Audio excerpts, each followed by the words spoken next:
So you're ready to ask the biggest question of your life, the only question before that question.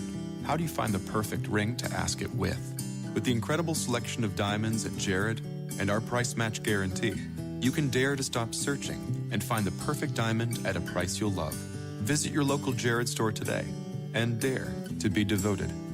We promise to match any price on a like loose certified diamond of the same quality from any other jewelry retailer. See jared.com/price match for details. All right. What's up? This is your man, still friend to Umar Lee.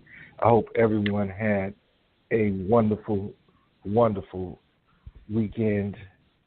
It's still cold down here in Texas, but I hear it was colder up in St. Louis.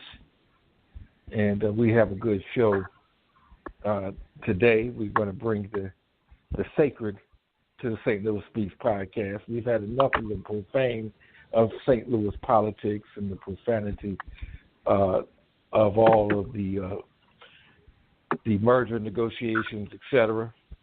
As for myself, I had a pretty good weekend. I spent time with my daughter, watched some college wrestling, pretty good meets.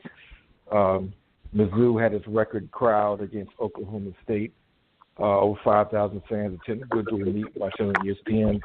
Watched Michigan versus Rutgers, and caught a little boxing action. So that's what I did this weekend. Hopefully y'all enjoyed it. And so we have a guest. Is Asad with us yet? Or okay, we're waiting on Asad to call in. But we're going to have an Islamic scholar, a young. Hello. Okay, we're waiting on him to call in. He just dropped. Have a young he just dropped. He did. Okay, he can call back. He can call back. Asad's going to call back. Young guy out of Brooklyn, New York. We're going to wait for him to call us back because it's very interesting. A very interesting guest. Mark, get him to call back. I'll send him a message. Tell him to call back if you could. I did. Okay, so we're going to talk about a variety of topics and subjects. Tonight we got the more of a merger discussion going on. There he Better is. together. Okay, Asad, you back with us? Asad? I don't know if he can't hear me or what. I Go can ahead hear and you talk. perfectly. Okay. Hey, Assalamu alaikum, Asad. How are you doing? Walaikum salam. Can you hear me, Omar? I can hear you fine, man. I hear you fine. Perfect. Beautiful. Sorry about that. Right, Hello. right. Is Mark on the line Everything's too? good. Yeah, Mark's on the line too, man. Everything is good. Amazing. So how's the weather in Brooklyn today? Today, it's, as you know, New York weather, it's very, very on and off. Today's actually quite warm, honestly. But it can change, by the evening. Can change by the evening. Yeah, New York right, weather. right. We get all 4 seasons in a day. Where are you living in Brooklyn now? What part of Brooklyn are you in? So I'm by Coney Island. I'm all the way at the south of Brooklyn. Right. Right by the beach. I'm 2 blocks away from the beach. I live in a little Pakistani Yemeni enclave. Amongst the larger sea of Russians.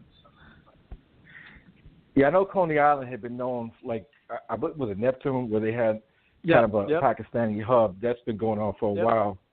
Yep. And one of the amazing things about Brooklyn is that, there's a popular narrative promoted by the media, which really has a lot to do with race because they cover a white narrative more often than not. Of the big story out of Brooklyn is gentrification, the girls crowd, like that HBO show Girls, that whole thing. That's what gets all the publicity, like hipsters with ostriches on leashes and dog parks and they got all of that. Breast milk exchanges and all that kind of stuff, right? So but once you get into southern Brooklyn, the borough's still pretty traditional. You're still in your ethnic neighborhood. Yeah, we don't. Yeah, we don't. And really you're right have, there. Yeah, so where I am, gentrification is, I mean, it's an issue everywhere, but it's not so much where I am. We still have, the thing is that these communities that I'm, sort of embedded in, they have very strong networks, local networks and their own sort of little institutions and whatnot, so it's harder really to, push us out. Like you have, Pakistani community here has, we have, in the same like block, you'll have a supermarket, a doctor's office, a school, an adult daycare center, a mosque, all of that, right? So it's really hard to like break that network that's been here for 2-3 decades. But in places like Bushwick and places like Williamsburg and Borough Park, you're noticing, and this is a trend. Omar, you probably actually know better than me about this.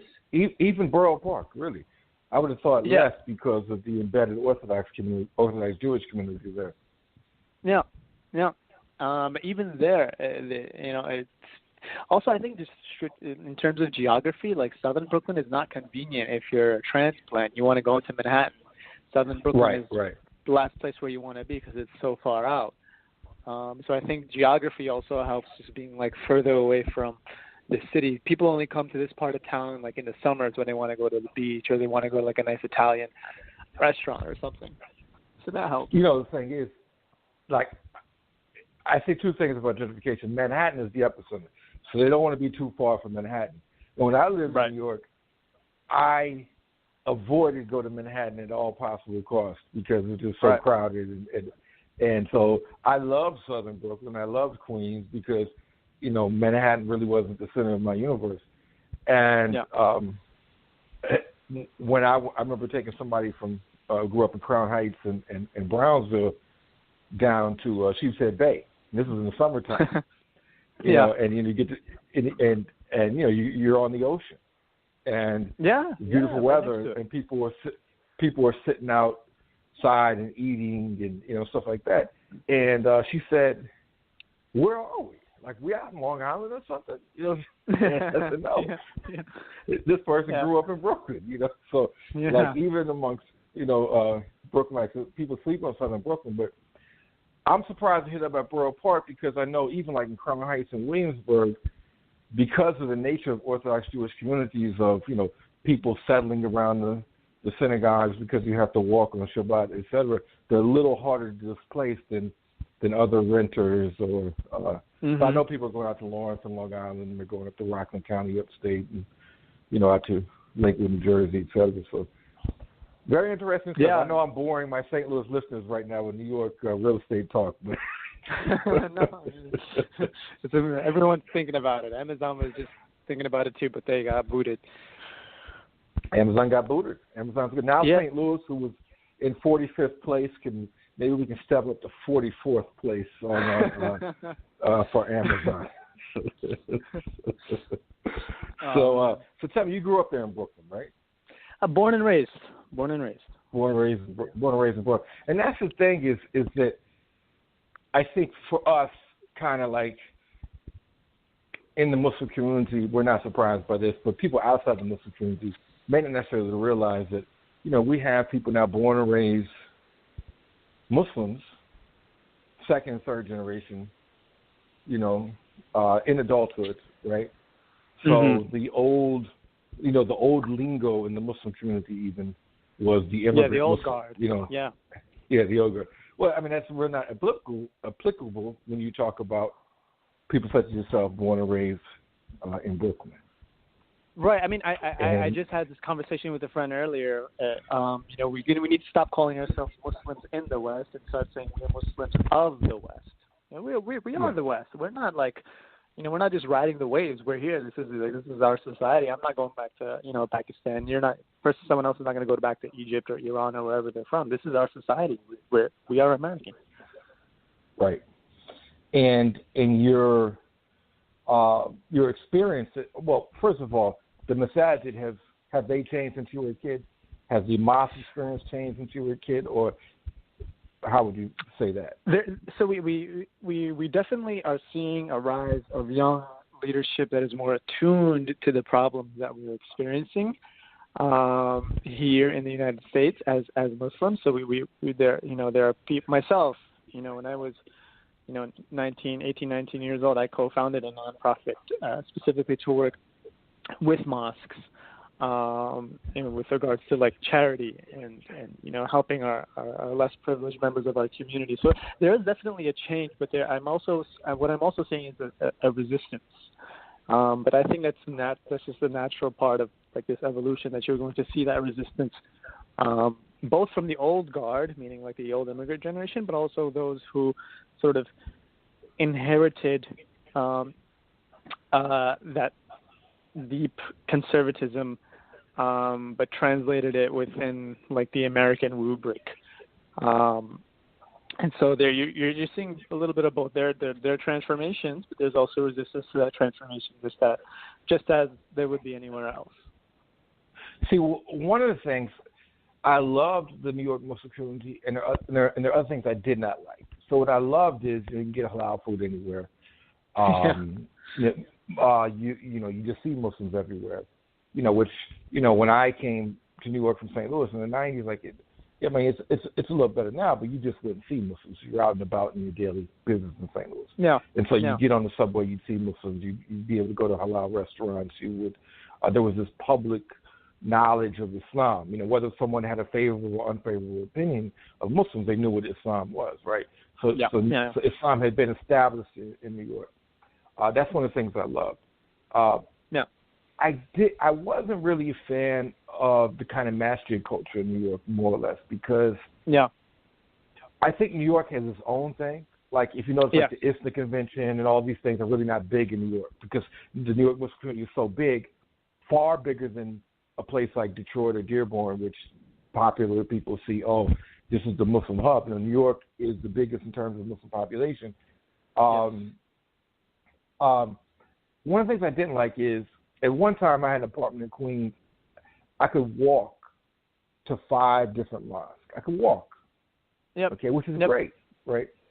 But all 5 of those mosques were ethnic, quote-unquote, mosques to different groups, solely speaking in their own language. And, like, if you didn't speak their language, it was like, hey, F off. It was like, and so that's one thing I saw in New York. Is that still a thing, or is that getting better? So it definitely still exists in some parts, and I think the reality is, because New York City is sort of like the epicenter of immigration in the United States. Yes. As opposed to like Detroit or like LA or other parts of the country, I think there's always going to be some sense of that. But what we're seeing now is in addition to the transformations, we're seeing the creation of alternative spaces, especially for young Muslims like your generation and my generation, where it's like third space. Basically like we're English speakers. We are Americans, and we have our own unique cultural dynamic. And so, for example, right now, for young Muslims, like the hot place to go to like really find your spirituality is universities. And so universities are now like hiring chaplains and petitioning for their own Islamic centers. NYU is the most famous one, and one that most people know about. We have Imam Prada Latif, Imam Suhaib Webb. We recently just hired a Shia chaplain, Sheikh Fayaz, and now they're looking for a female chaplain to also lead the community there. And they at NYU, what they have an entire floor where they have a prayer space, a lounge, a kitchen, all of that just for like the Islamic center, and that's where like the young Muslims go to, right? The young Muslims who are not really comfortable with the ethnic mosques or the hyper conservative culture there. You're seeing that at Columbia as well, where I'm currently enrolled. You're seeing other universities like Fordham, et cetera, carve these different spaces where Muslims can find their spirituality. I think personally, it's an important thing to have, but really it's the mosques that we need to reach out to as well if we want to facilitate some real change. And there are community centers that they have in Sheepshead Bay. I think 2 years ago they just opened up a mass youth center. There's a few mass centers. youth centers in Brooklyn, I believe. I believe there's one. There's one in Bensonhurst too, if I'm not mistaken. Yeah, one in Bensonhurst, one in Sheepshead Bay. But those are also, to some degree, very like Arab-centric as well. So it's very Arab-centric. Well, Mass is Arab-centric. So, And so like there's tension, but I think through that tension is how you bring about some change. But no doubt that these immigrant mosques, many of them do exist, and they cater primarily to those immigrant communities. It's very different from the suburban experience of Islam, where it's like, it's out of, if I may use the language of contemporary social justice parlance, and I guess in New York, right, we have the privilege of having ethnic mosques, whereas in the suburbs they have no choice but to sort of like bind themselves together, and I think because of that, the suburban experience is much more different, or even in other cities like Detroit or Chicago or whatever. Well, to back up, because most of the listeners have never been to a mosque, the New York is kind of an anomaly from the rest of the country because the Muslim community, I would say outside of the African American experience, outside of the African pretty much has a passionate love affair with suburbia. Here in Dallas, you can see the city of Dallas is dead. Dallas suburbia booming with mosques. And this is true around the country. Generally, I'll say wherever the ISNA affiliated mosque, ISNA is kind of like the large Islamic Society of North America, large body of, but primarily South Asian Muslims, but all Muslims. I'll say wherever their affiliated mosque is in the metro, I will find the least desirable place to live in that metro. So it's usually like in a sprawling suburban strip mall dominated, kind of Walmart-dominated neighborhood. The Muslim community seems to have fallen in love with this kind of suburban setting. And by nature that they attract, it's more diverse, attract a lot of different ethnic groups. But in the city, in the urban setting, what you have in New York is you have these mosques which are basically operated like a mosque would be, quote unquote, back home, because they're solely catering to that one ethnic group. And there are some pros to that, and pros and cons as well. Now I want to, before we get on to these other subjects, did you go to Madison High School? Did I go to Mass? Madison. Sorry? Madison High School. Yes, Madison High School, Yep. Yeah, see, I asked all guests about high school. It's called the St. Louis question. Now, your high school, now, tell me when I'm wrong, okay? Alma mater of Bernie Sanders, correct? Sure, yes. Chuck Schumer. Yes. Senator Norm Coleman. Yep, keep going. There's many more. Judge Judy. Yes, also Judge Ruth Bader Ginsburg. Yeah, well, I started with the most important one first. Barbara Streisand. Yes. Basically, any famous Jewish person in America over 60 went to Madison High School. Basically, yeah, it was a if you were a New York Jew in that time period, usually a boomer, you would probably attended Madison High School at that time. Several Nobel-winning scientists went to Madison as well. I should know. Oh, quite a few. Yeah, quite a few. Yeah, and so this was that great energy that the Jewish diaspora brought to America, where you have, it's really an amazing history where, coming from, centuries of second-class citizenship in Europe, more often than not, came to Brooklyn and really blossomed.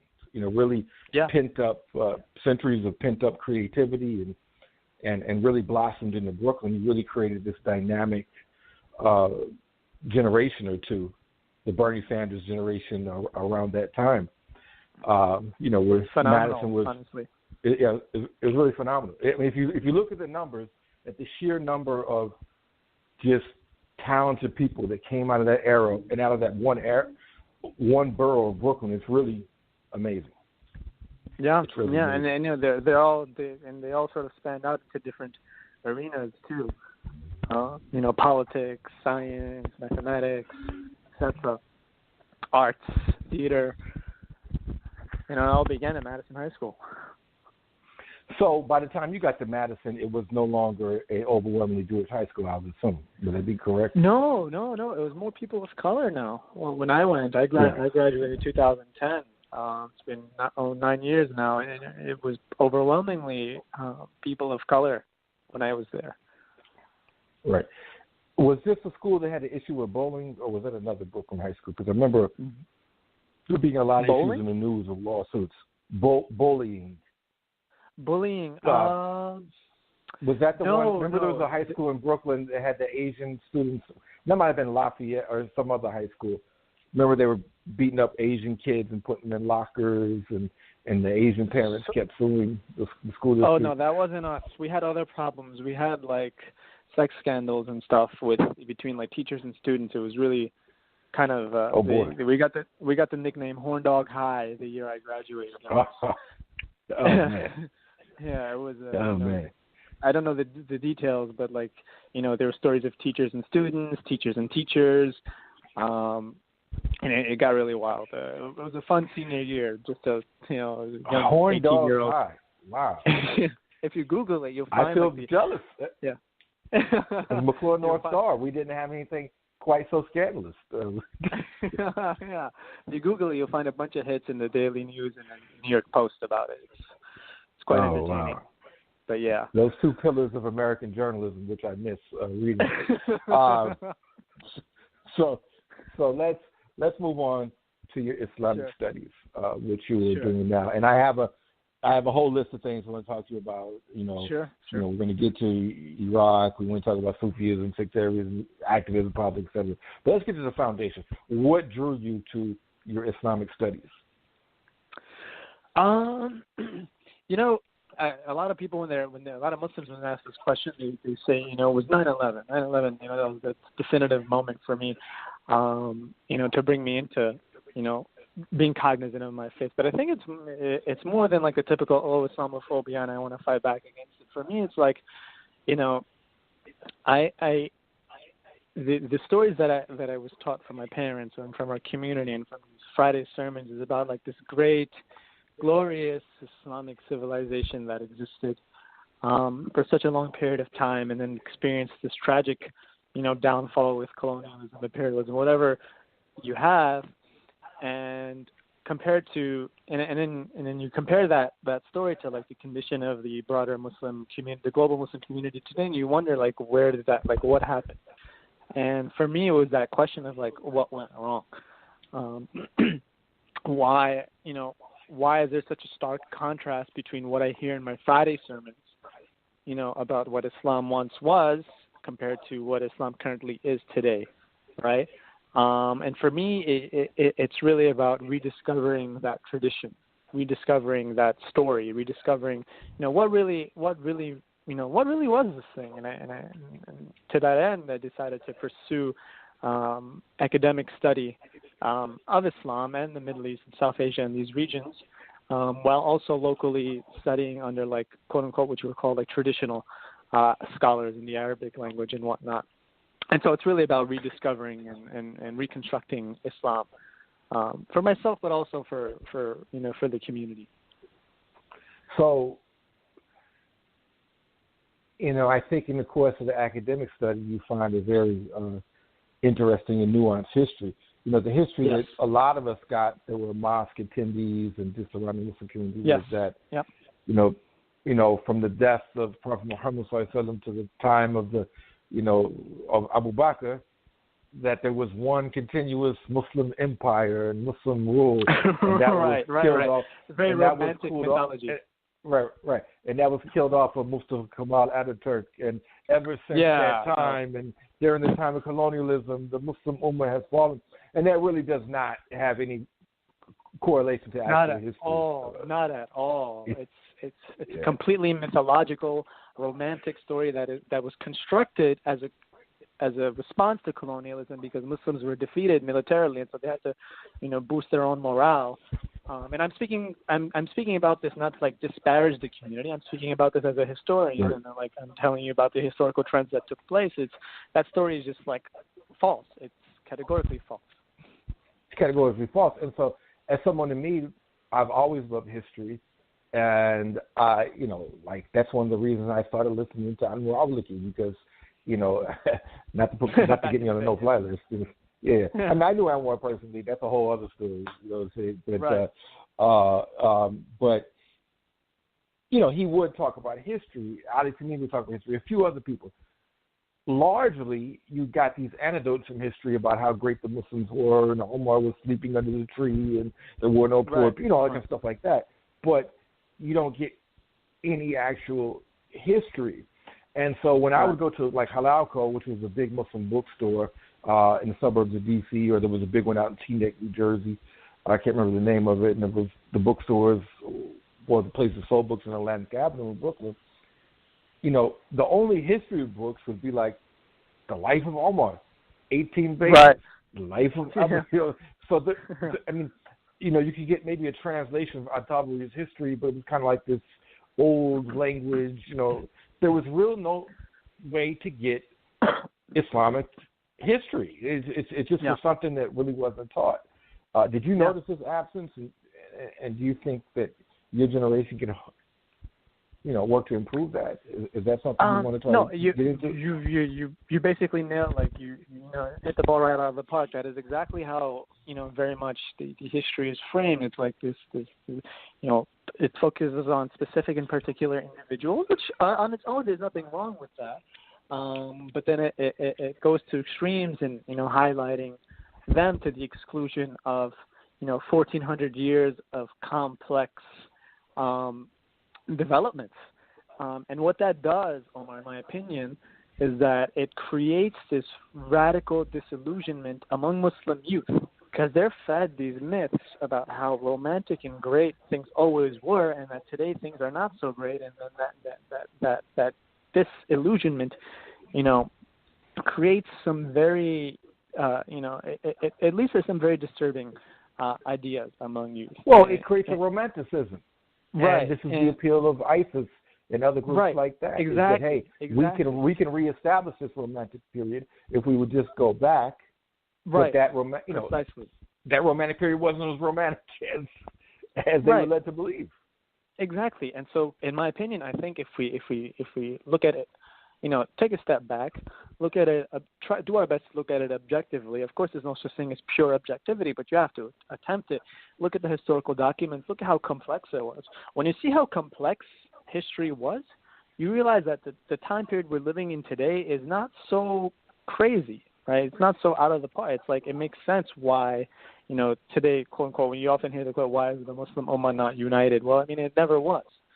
And that's all right. There's nothing wrong with that. That's a myth that the Muslims were once united. There's, I mean, the Sahaba were fighting each other. I mean, this is reality. Within 40 years after the death of the Prophet, peace be upon him, you had his companions, on two opposite sides of the battlefield, right? And you had two competing caliphs who existed at the same time, the Umayyads and the Abbasids, who came in right after, who overthrew them, and then. With the Abbasids, you had the Fatimid Caliphate, which rose up in Egypt, and much later you had the Ottomans, the Safavids, the Mughals, and they were all thoroughly Muslim. They all produced great art, great literature, great poetry, but it wasn't under one banner.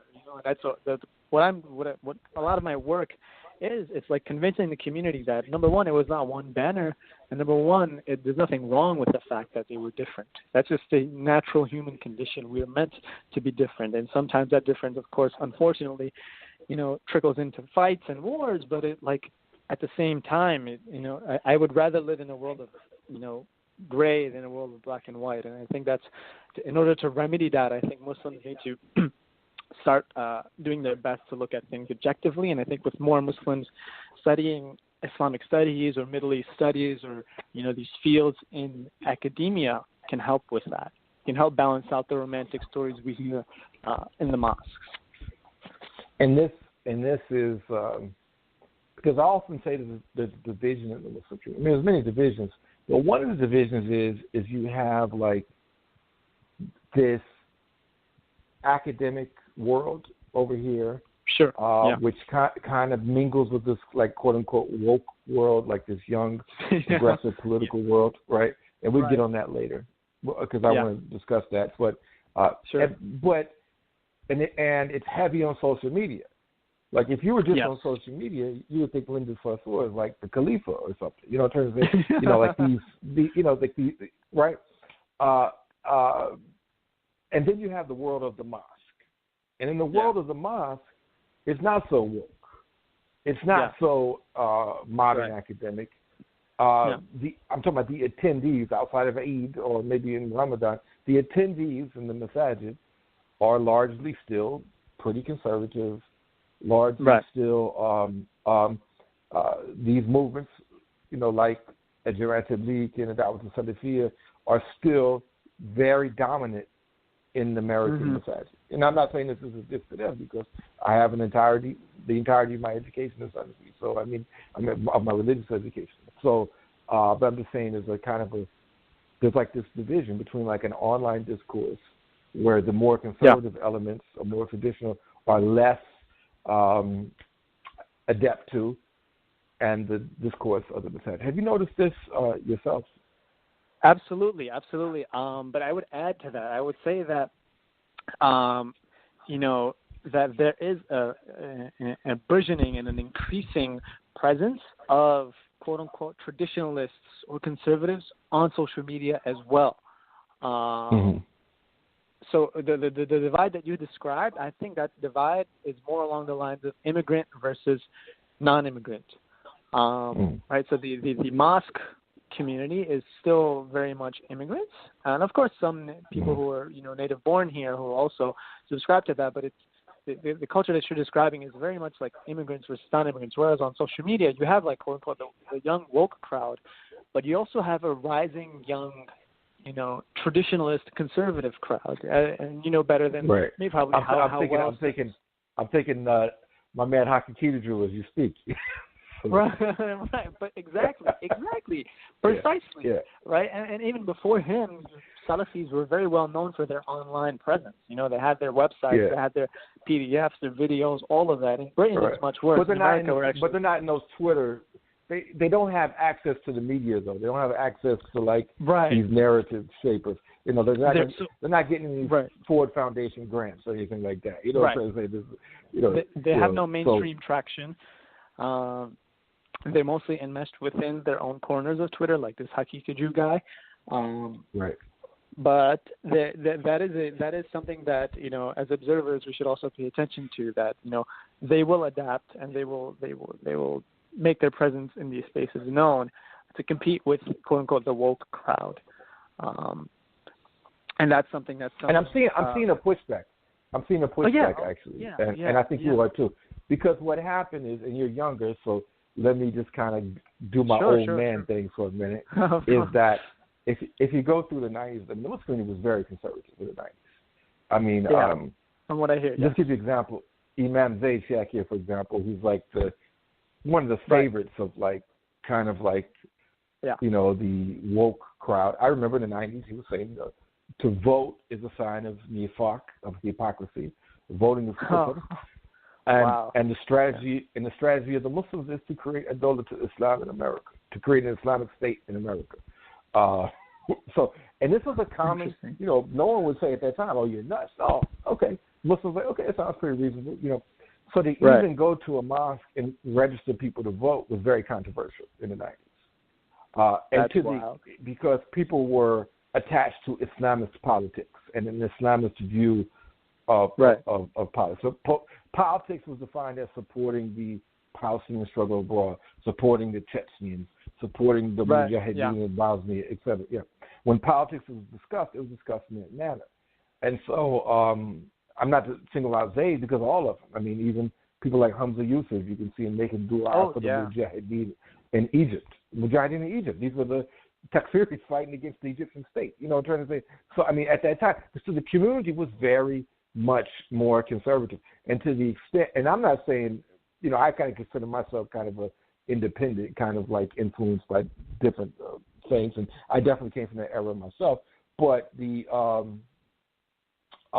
so it was controversial to register for the vote. But around the turn of the century, CARE and other groups had kind of galvanized people to vote.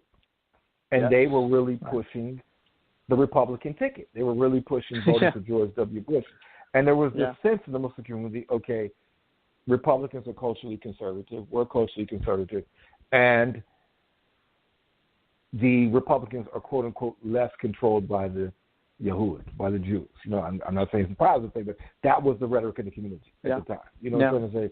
That the Democratic Party was a Jewish party, it was a liberal, this is the party of abortion and homosexuals, et cetera, et cetera. And bam, after 9/11, you see this hard left turn in the Muslim community. Well, at first, it's kind of like masjid uncles who are very Islamist-oriented marching with the left because there's really no choice. But their children became very progressive, very quote-unquote woke.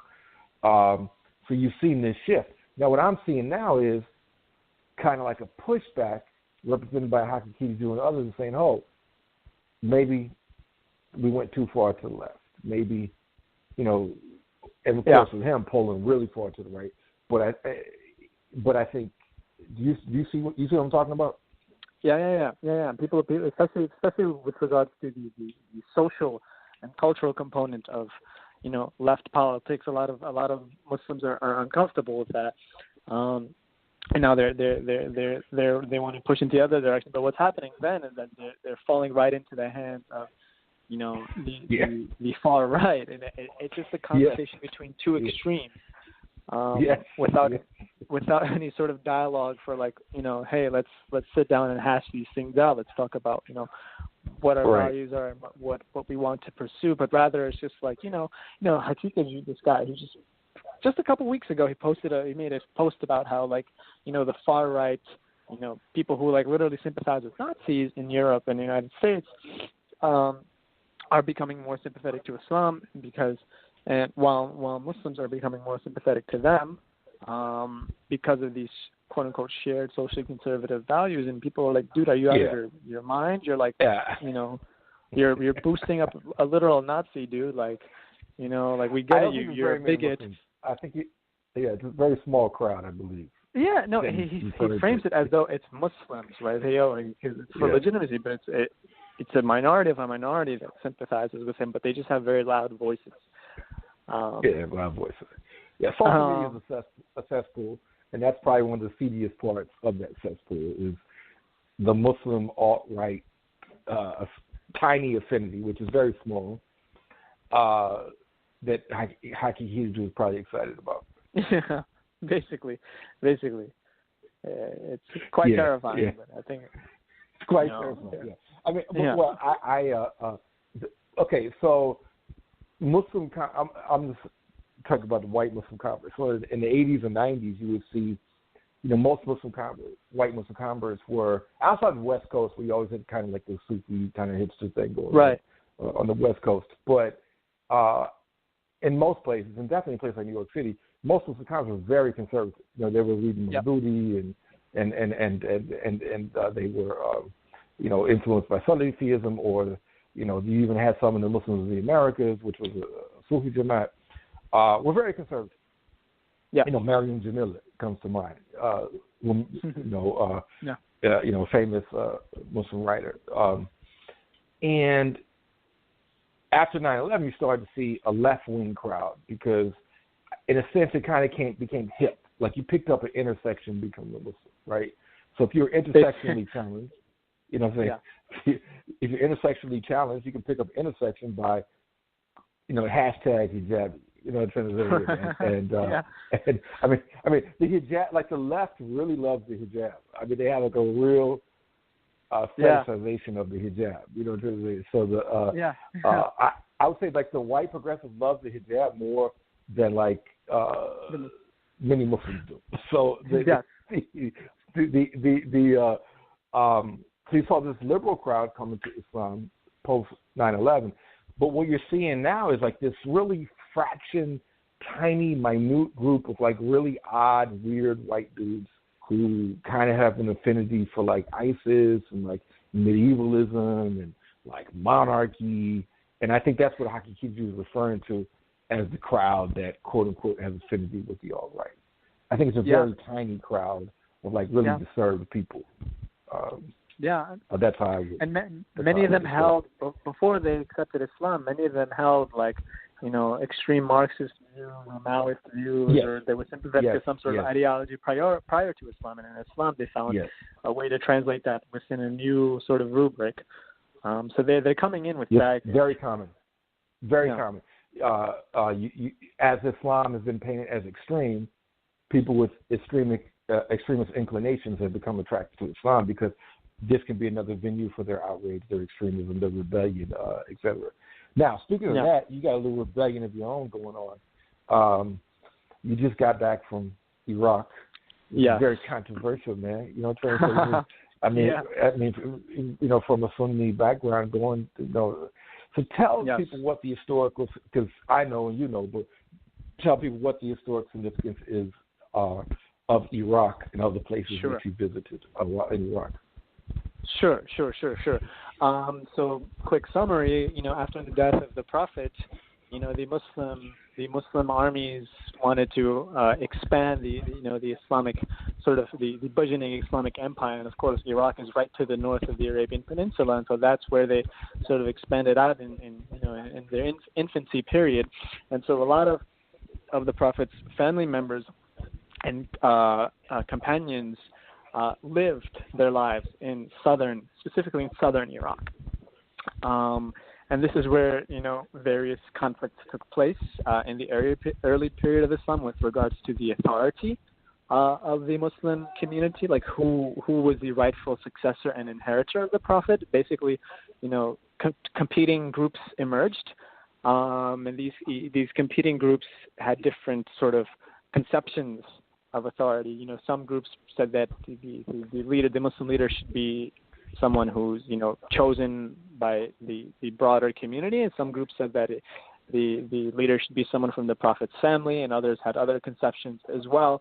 But basically, in Iraq is where Ali, the cousin of the Prophet Muhammad, peace be upon him, he was the fourth successor to the Prophet. And that's where he basically had his caliphate in the city called Kufa. Now, there was a group that believed that Ali should have been the first successor, not the fourth. This group came to be known as the Shia community later on, centuries later. This is how they define themselves. Shia means partisan or party, and it's short for Shiat Ali, which means the party of Ali.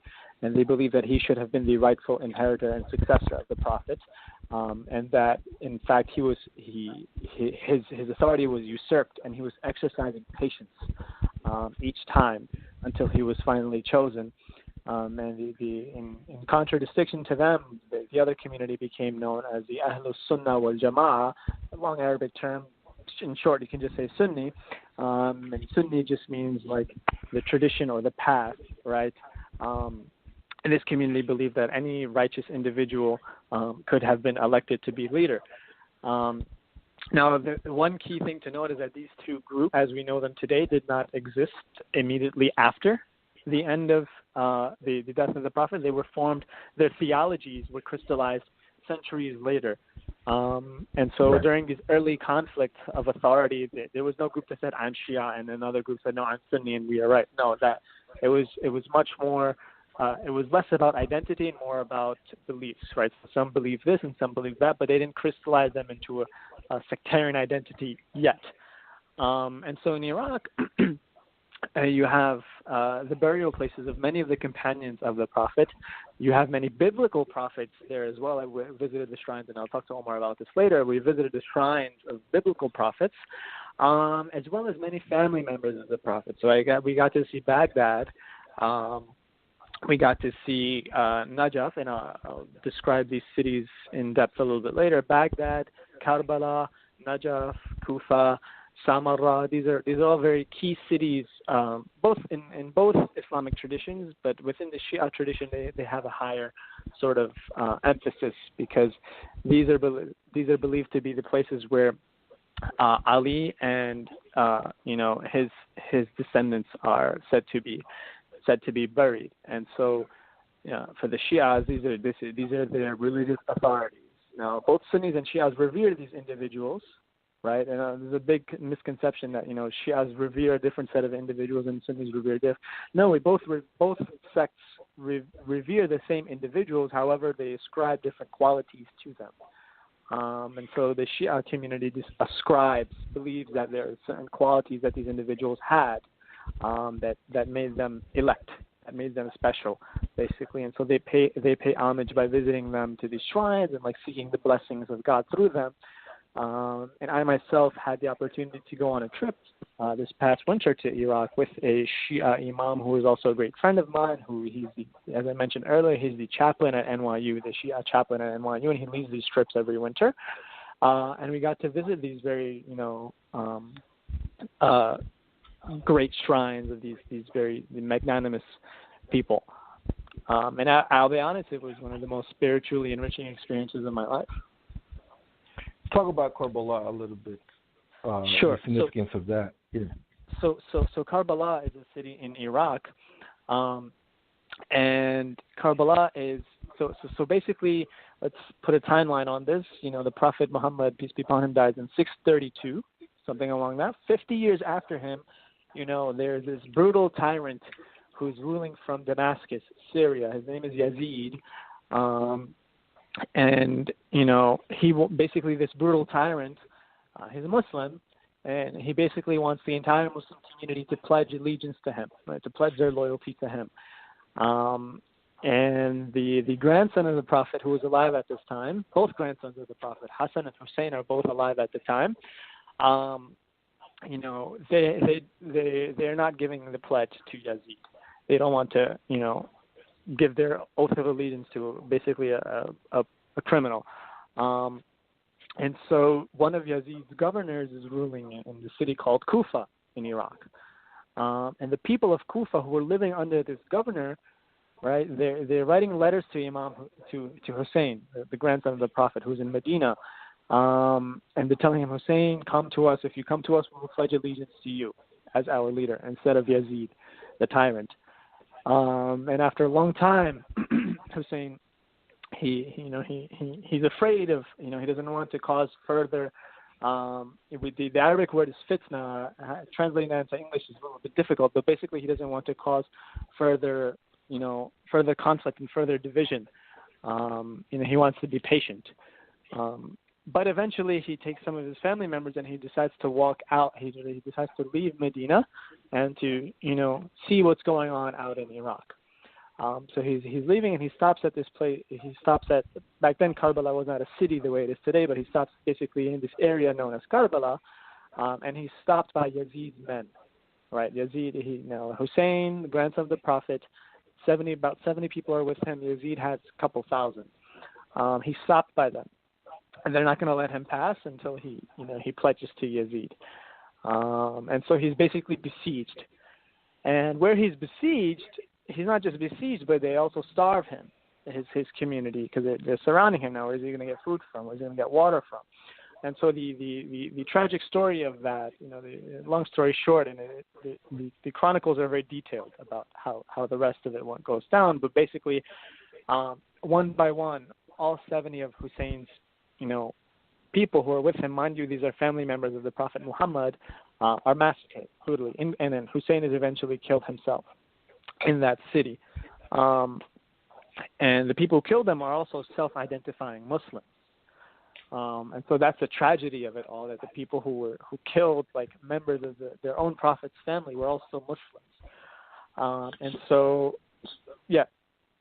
Yeah, so, Mark's telling me we have about 10 minutes left, so I got to speed it up a little bit. Sure. But basically, Karbala is now a sacred place to Shia because of the commemoration of the martyrdom of Hussein. That's where he's buried. And Iraq is full of these shrines and other places that are very sacred. Definitely in the Shia faith. I will note that, as I mentioned before, prior to the Salafi education, that we don't, shrines or saints. Right. This really I want to get into. It looks like we're not going to have much time. Are not something that or ascribed to by these segments of the Muslim community, which we have a short period of time, so I just want to briefly get into two last topics, Sufism and activism politics. Your path to Sufism, briefly, did you come from a household that was traditionally had the traditional Sufi leanings of many Pakistani families, or was that something you journeyed to in college, or how did that go? I was just a little bit of both. I mean, being South Asian, where South Asian Islam has my family's from Pakistan. We have a very high, emphasis on spirituality and poetry, and so it's almost natural, to inherit that and to take advantage of that. So the South Asian background really helps. But then, of course, exploring it academically and learning about how diverse it was also sort of really amplified the identification for me. Sufism is one of those words that it's really hard to define. Like no one has, no two people are going to give it the same. Even, yeah, exactly, yeah. Right. No people are going to give it the same. I hate to even use it. Yeah, exactly. Yeah. Basically.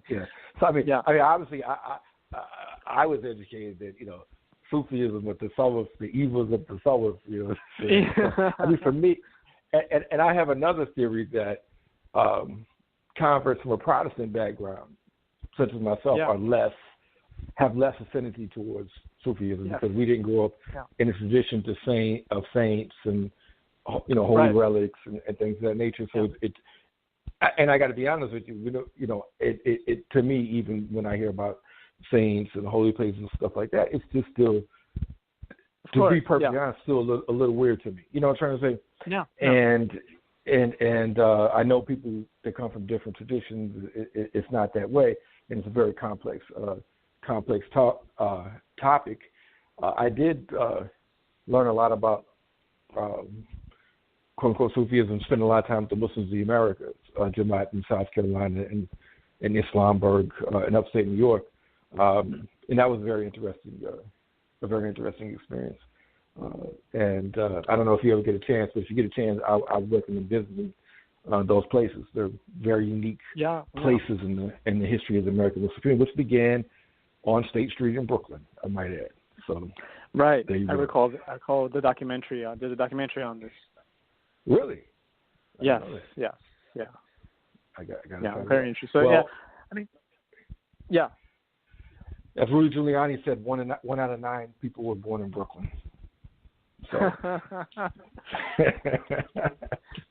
Giuliani, I can't believe that guy was our mayor at some point. Not only was he the mayor, he was called America's mayor. He got in because white Democrats in New York fell in love with him. I mean, there's not enough Republicans to elect him. White Democrats, after the Crown Heights riots, they really, hey, Rudy's the guy to bring law and order, and he had glowing coverage in the national media in the 90s. And he'd pop up on TV shows and, Saturday Night Live. He was the guy after 9/11. The thing is Mark Green was way ahead in the polls. He was, if the election would have held that day, you would have never had a mayor Mike Bloomberg, and you would never have a presidential candidacy of Mike Bloomberg. But the election gets postponed, Giuliani endorses Bloomberg, and bam, there you have it. Yeah. So history, as we would say, cut over luck.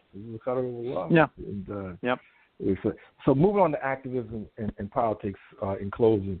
And this is such an interesting field because I can remember saying in the 90s, I never stopped voting. I never went for this voting was kufr and this and that.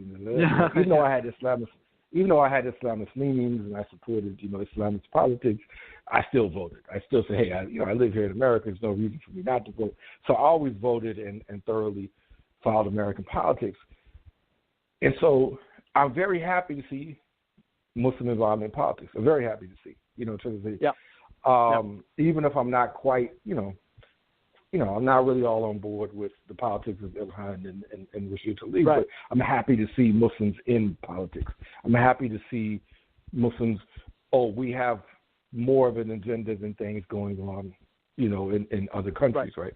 So this is a very positive development for me. But I come back to a conversation I had with an Egyptian years ago about the Muslim Brotherhood, the Ikhwan Muslimin, and I have to say I have a deep love and respect for Imam Hassan al-Banna and his work. I really do. Yeah. And we can have a whole episode on that.